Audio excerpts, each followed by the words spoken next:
How to fix TeamViewer network connection problem. Hey everyone, let's get started. If you are having any trouble connecting to the network while using TeamViewer, it could be because of internet issue. So for that, first of all tap in network cable.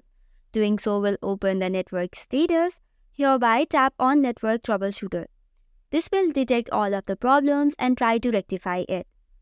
You have to choose what kind of internet connection you're using, either Ethernet or network Wi-Fi. Once that is done, you can simply close the troubleshooter.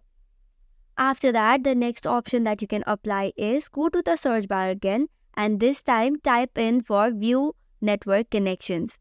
While opening this, you will see different kind of network connection that you can connect to. Now right click on the one that you're using, that is if it is Wi-Fi, go to its properties. Once the Wi-Fi properties is opened, click on this option called Internet Protocol version 4 and go on its properties. In this new page, you have to select on use the following DNS and you can give the DNS of your choice. We will be using the Cloudflare DNS, which is 1.1.1.1 and 1.0.0.1. Once that is done, you can click on OK and close this tab. Moving on towards the next solution, you have to click on the search bar again and this time search for command prompt.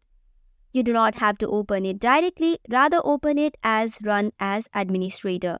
Once the command prompt is opened, first of all flush your DNS. For that, type in ipconfig/flush DNS. Once you have completed the first command, you are supposed to tap the second command, which is netsh space winsock space and reset, and then hit the enter button.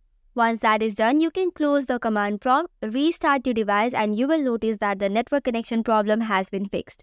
So that's all for today. For more such contents, do not forget to hit the like and subscribe button.